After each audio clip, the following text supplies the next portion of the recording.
রাবণারা এবার একটা দেশলাইয়ের কাঠি বুঝবার জন্য সে ঝাঁপিয়ে পড়ছে।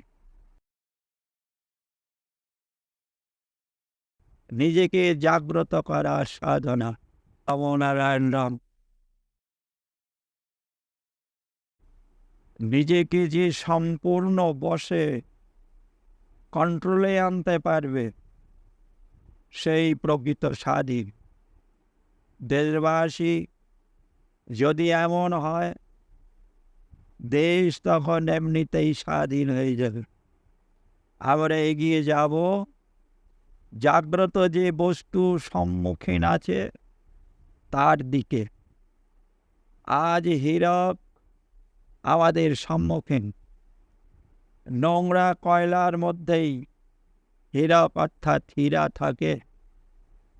কাদা ছেনে ছেনে যেরূপ মূর্তি হয় এবং সেই মূর্তিকেই পূজা করেন, সবারুরং মহাভীমং ইত্যাদি, সেই মূর্তিকার তখন নিজের পূজা নিজে করছে।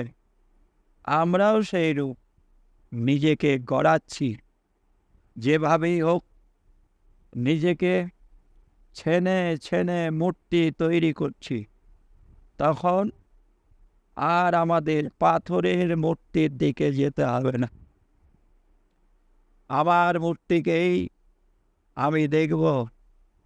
রান্না আমরা শিখে গেছি, টোফা মুচির অর্থাৎ খেলনার আর দরকার হবে না। মূর্তিকে সম্মুখে রেখে আমরা আমাদের নিজেদের গড়ে তুলছি, জাগিয়ে তুলছি।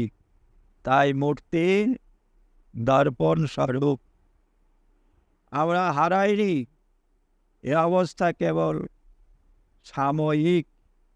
অনিবার্যভাবে আমরা জানবই, সাধনা সেখানেই সফল হবে। প্রকৃতির ঐতিহ্যের সাথে, প্রকৃতি সুরের সাথে যে সুর মিলিয়েছে সেই মহান নাম নিতে পারে। বিশ্ব প্রকৃতির পাঠশালায় শ্রেণী ছাড়া কেউ নয়। এখানে সবাই একই স্কুলের ছাত্র।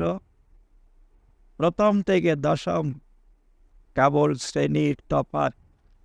প্রথম, দ্বিতীয়, তৃতীয় শ্রেণীর ছাত্র যেমন একই হাই স্কুলের লম্বা বেঞ্চে সুরে গাঁথা আছে, প্রকৃতির শিক্ষা কেন্দ্রে আমরাও যে শ্রেণীতে আছি সেই উপলব্ধিটা শুধু দরকার। প্রকৃতির ধারাপাতার ধারায় প্রকৃতির বর্ণ পরিচয় কি আমাদের বোধে আনতে হবে। আমরা কেউ প্রথম, কেউ পঞ্চম, আবার কেউ বা উচ্চ শ্রেণীর ছাত্র। শ্রেণীতেই সবাই। মহানরা যারা আসেন তারা আরও উপরের শ্রেণীতে তুলে দেন। কে কিভাবে আসেন সেটাই হলো প্রশ্ন। পৃথিবীতে মহানরা যারা আসছেন, কে কোন ক্ষমতা নিয়ে আসেন জানা প্রয়োজন। যদি একটু সূক্ষ্ম দৃষ্টি থাকে তবে প্রমাণ পাওয়া যায় কে কি করেন না করেন।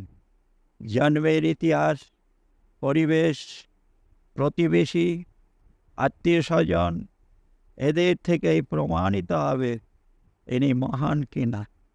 আপনি প্রমাণিত হবে, আলাদা করে প্রমাণ করতে হবে না। এখানে এসে সাধনা করে যারা মহান হন তাদের টেনে নিয়ে যাওয়ার ক্ষমতা খুবই সামান্য। এই যেমন রিক্সাওয়ালা, ঠেলাওয়ালা 2-4 জনকে নিয়ে যেতে পারে। আর জন্মগত মহান বিরাট ক্ষমতার অধিকারী হয়েই জন্মগ্রহণ করেন যারা, তারা অসংখ্যকে নিয়ে যেতে পারেন। যারা সাধক তারা একভাবে নেন, আর যারা মহান তারা আরেকভাবে নেন। ভগবানের সত্তার সাথে নিজেদের যুক্ত করেছেন যারা, তারাও একভাবে নেন। এইভাবে সমস্ত বিশ্বের সবাইকে একভাবে না একভাবে টেনে নেবার চেষ্টা চলেছে। এটাও প্রকৃতির বিধান বা নিয়ম। জগতে বহু মহান আসেন, তারা যে ক্ষমতা নিয়ে আসেন সেই ক্ষমতার প্রমাণ এই বাস্তবের দ্বারাই পাওয়া যায় বা বোঝা যায়।